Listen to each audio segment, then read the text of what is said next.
Olá, boa noite. Terça-feira, 1º de dezembro, reta final para o fim do ano. Olha agora os destaques do segunda edição. Regras mais duras. Saiba os detalhes do novo decreto do governo para barrar o avanço da Covid no estado. A resenha que virou demissão. Jogadores do Inter vão pra rua depois dessas imagens. Eu coloquei uma bala eu coloquei uma bala no copo dela, ela ficou daquele jeito ali, né? O caso foi parar na polícia. E hoje tem Libertadores no SBT. Transmissão exclusiva do jogão entre Flamengo e Racing. Seja bem-vindo, o SBT Rio Grande, segunda edição, está no ar.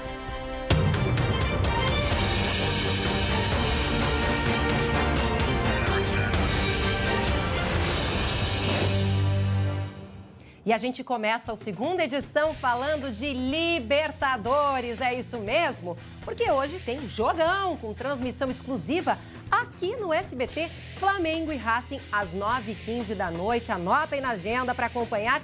E olha quem está ao vivo, direto do Maracanã, palco desse jogaço, é o André Galvão, que fala com a gente agora. Boa noite, André. Tudo pronto aí para esse jogaço dessa noite? Boa noite, Lu. Com certeza, o palco já está armado. O estádio do Maracanã, lindo, maravilhoso, todo produzido com as cores do Flamengo para a partida entre Flamengo e Racing, que o SBT transmite para você.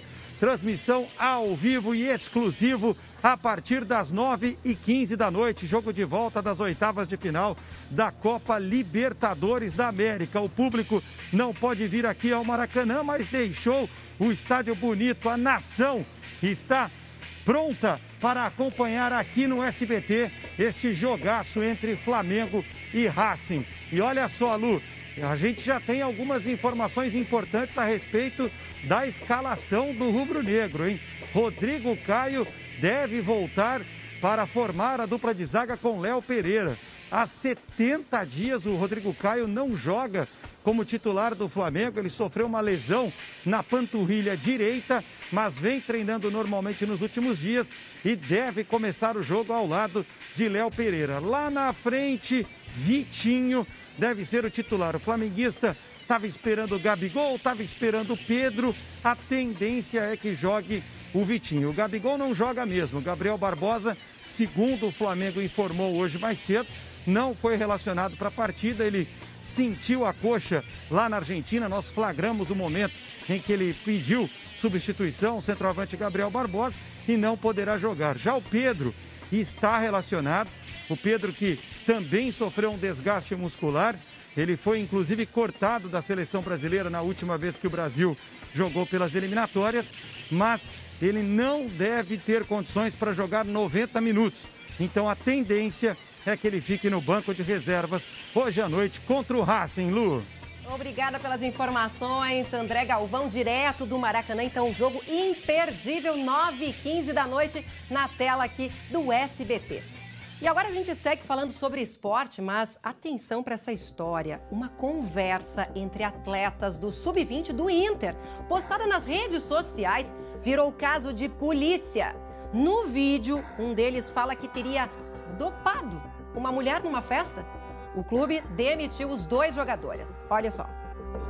No vídeo, o atacante Matheus Monteiro conta que dopou uma mulher ao colocar na bebida dela uma bala, como é chamado êxtase, uma droga sintética. Eu coloquei uma bala eu coloquei uma bala no copo dela, ela ficou daquele jeito ali, né?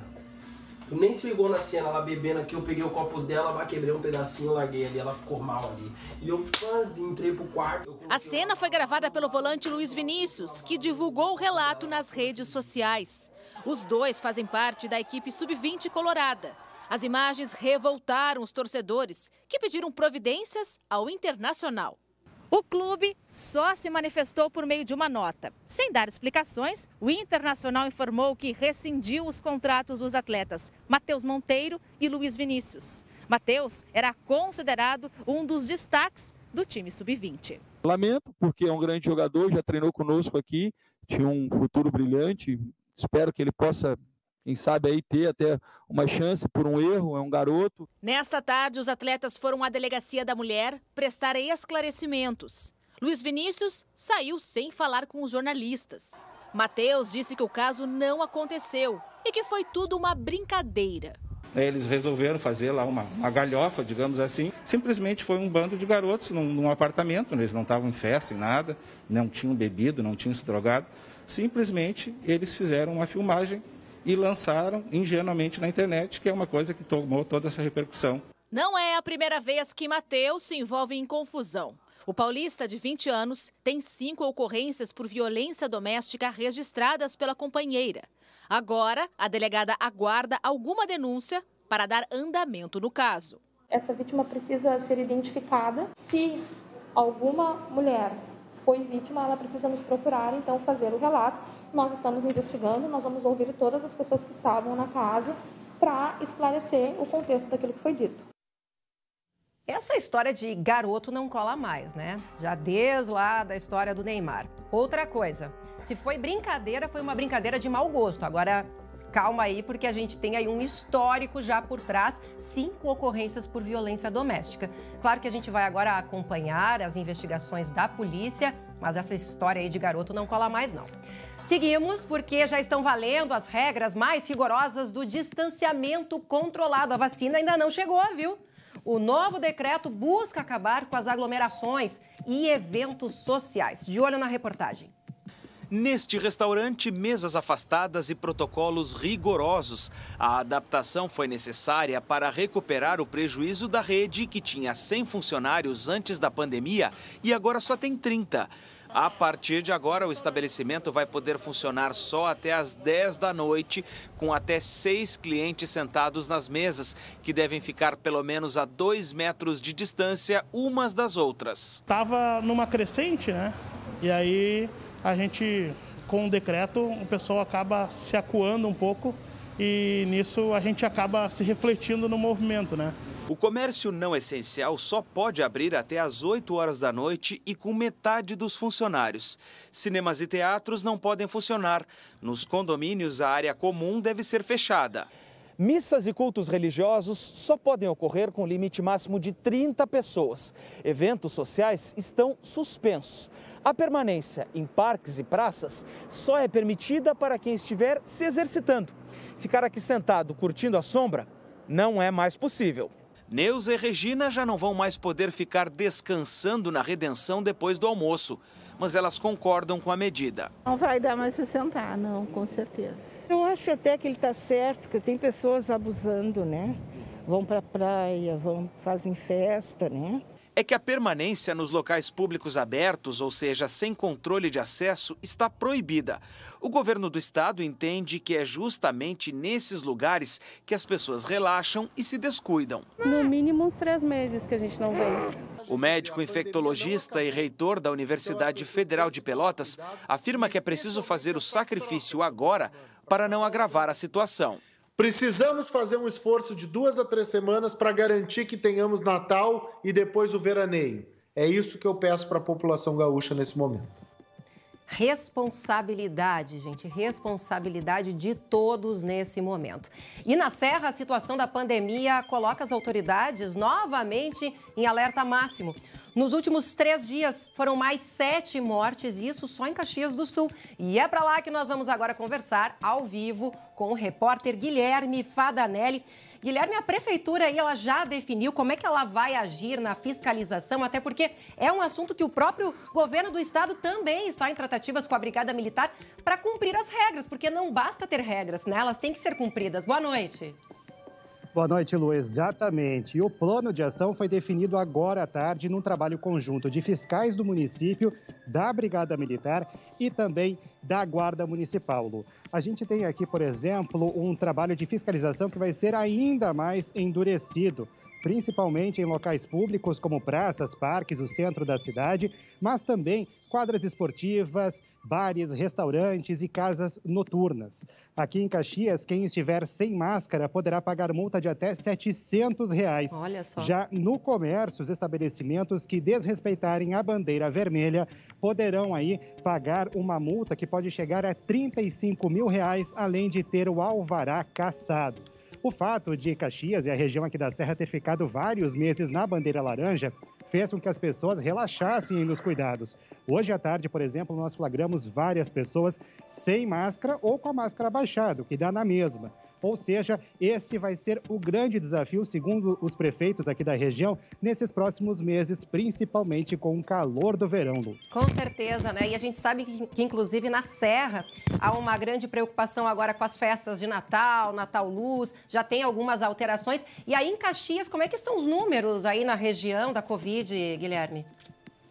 Olha, preocupantes, Lu. Hoje eu passei a tarde monitorando esses números e eles subiam constantemente. A última atualização dá conta de que são 2.456 casos ativos aqui em Caxias, números atualizados agora no fim da tarde. Já a lotação das UTIs, tanto em hospitais públicos quanto privados, chega a 81%.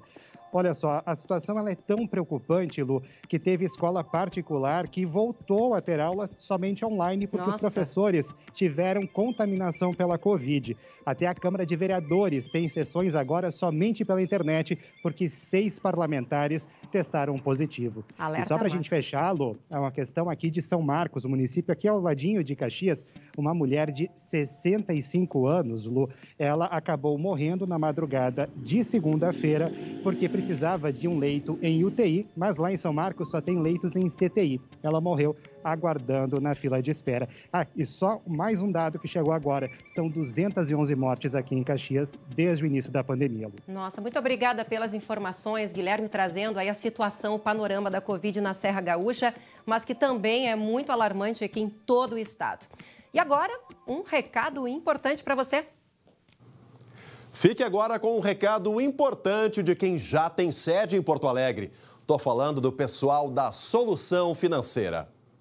Avenida Benjamin Constant, número 1170, no bairro São João, em Porto Alegre. Esse é o endereço da economia. A Solução Financeira pode reduzir a tua dívida em até 70%. Isso mesmo, para quem está sofrendo com as parcelas do carro, moto ou caminhão, comprou um veículo, mas está pagando por 2, a Solução Financeira pode resolver. Entre em contato agora mesmo no 51 98324 5480. A análise é de graça para os 30 primeiros que mandaram mensagem. Você vai saber na hora o tanto que dá para economizar. E o melhor, pessoal, ficar com o carro na garagem. Se você está sofrendo aí com as ameaças do banco, dizem que vão pegar o teu veículo pelas parcelas em atraso, é urgência. Tem que mandar a mensagem agora, pessoal. Pare de perder tempo e pare de perder o teu dinheiro. O número é o 51 98324 5480. Já são milhares de casos resolvidos e você também pode fazer parte desse time. Nós somos a maior e melhor assessoria bancária do Brasil. E ainda hoje, a história do ladrão arrependido. Saiba o que foi que ele devolveu. E mais, ajuda gaúcha nas buscas pelos criminosos que assaltaram um banco em Criciúma. E as imagens impressionantes do ataque cinematográfico na cidade catarinense. Fique com a gente, nós já voltamos. Oi, pessoal, vamos falar de exposição ao sol. Você aí exagerou no tempo no sol e acabou ficando com a pele seca, com aquela sensação quente e desconfortável? Então eu tenho a solução, o bálsamo pós-sol Revitarte Solar da Farmácias Associadas. Dermatologicamente testado, ele vai hidratar e refrescar a sua pele neste verão. Além disso, ele conta com aloe vera, que ajuda a acalmar e proporcionar conforto à pele após a exposição solar. E você também pode usar o bálsamo depois do sol para ajudar a manter o bronzeado. Ele deixa o seu bronze mais uniforme e ameniza a descamação. Na praia ou na piscina, tenha sempre o bálsamo com você. Vá até Associadas mais próxima e garanta o seu bálsamo pós-sol Revitarte Solar por apenas R$ 19,90 no cartão de vantagens. E agora, presta atenção nessa história. Um ladrão arrependido devolveu o que tinha roubado. Mas olha só o detalhe, né? Imagens de câmeras de segurança mostram esse homem ali, ó, passando na calçada, arremessando uma sacola para dentro do pátio da Escola Técnica em Saúde do Hospital de Clínicas, aqui em Porto Alegre. Isso foi no início da madrugada de hoje. Tinha um bilhete preso ali na sacola que dizia: peço desculpas pelo fato ocorrido. Não sabia que era para crianças com câncer. Entregar na recepção do Hospital de Clínicas. O que aconteceu? É que dentro da sacola estavam 41 mechas que foram furtadas na manhã de sábado de dentro de um carro na frente do Clínicas. 2 moradoras que eram lá de Igrejinha estavam aqui na capital doando sangue lá no hospital. E aí depois elas iriam doar esse cabelo no Instituto do Câncer Infantil. E agora, então, se recuperou, então, esse material furtado no fim de semana e as crianças com câncer agradecem. E hoje, no SBT Entrevista, o assunto é telemedicina, né? Em tempos de pandemia. Veja agora, então, a importância dessa modalidade de atendimento e também como tem sido a relação entre médico e paciente.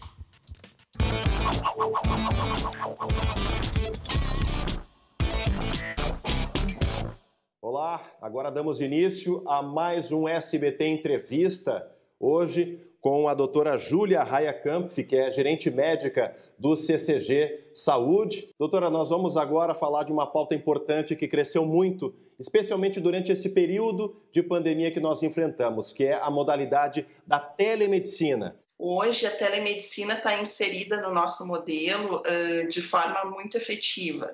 A gente tem mais de 30 modalidades de atendimento para telemedicina entre especialidades médicas e terapias, fisioterapia, fonoaudiologia e psicologia. É rápido, é fácil de buscar isso? Como é que funciona? Temos um serviço que tem um impacto bem importante, que é o CCG 24 horas, que os clientes têm serviço de teleorientação 24 horas por dia. Então, o cliente, quando ele está com algum sintoma que preocupa, antes mesmo de sair de casa para procurar o atendimento nas nossas clínicas, ele pode entrar em contato e fazer esse serviço de teleorientação, que é feito com enfermeiras capacitadas e treinadas. Doutora, para quem é associado ou quem está pensando em se associar ao CCG Saúde e ter aí toda uma gama de serviços à disposição e ainda não utilizou a telemedicina, que recado a senhora tem para passar para essas pessoas aí que buscam aí referência e humanização nos serviços de saúde? Bom, o recado que eu tenho para passar é que a telemedicina vem, na minha opinião, como uma modalidade de atendimento que vem a agregar, né? Então, ainda mais trazer qualidade para o atendimento do paciente, né? Possibilitando que, independente da distância entre o médico e o paciente, a gente possa atingir resultados bem satisfatórios. Muito obrigado pela gentileza de conversar conosco, com o SBT. Aqui no SBT Entrevista nós conversamos com a doutora Júlia Raia Kampf, que é gerente médica do CCG Saúde. Mais uma vez, obrigado, doutora, e sucesso a todos os colaboradores aí do CCG. Muito obrigada. Até logo.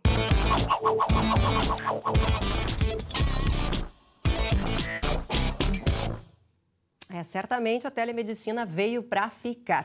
O SBT Entrevista é patrocinado por CCG Saúde, medicina de valor, gente de verdade.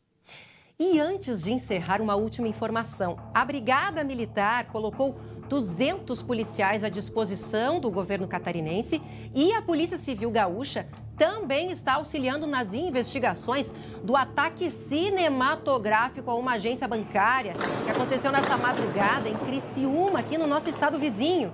Usando explosivos, armas de grosso calibre, teve fuzil. Pelo menos 30 criminosos colocaram fogo num caminhão, trocaram tiros com a polícia, atacaram um batalhão, fizeram pessoas reféns. O assalto já é considerado, inclusive, o maior na história de Santa Catarina. As imagens rodaram o mundo e, infelizmente, o PM baleado no confronto. Ele está internado em estado grave. Isso aconteceu porque uma das viaturas estava circulando e aí se deparou com parte da quadrilha que estava nas ruas atirando, né, intimidando as pessoas. Uma gaúcha que mora a uma quadra do banco atacado narrou pra gente os momentos de pânico. Vamos ouvi-la. Essa noite foi um terror. Perto da meia-noite, pouco antes da meia-noite, começou um barulho horrível, tiroteio, alguma coisa assim. Eu disse, isso é um tiroteio. Aí fui até o quarto da minha mãe, porque eu tô aqui com ela. Nós ficamos, assim, apavorados com a situação. Tinham colocado os garis como reféns, o pessoal gritava ali embaixo e os tiros eram frequentes, assim, era direto, tiro, bomba, tudo. Acendemos vela pros santos. Nossa, que relato, hein? Que madrugada de pavor. E olha, alguns especialistas já estão relacionando essa quadrilha com o PCC, o primeiro comando da capital, uma grande facção, né, com sede que nasceu lá em São Paulo. Os detalhes sobre este ataque você confere agora, em seguida, no SBT Brasil. Uma ótima noite, até amanhã. E lembrando, 11h40 da manhã ainda tem SBT Rio Grande com meu amigo André Har. Tchau, tchau.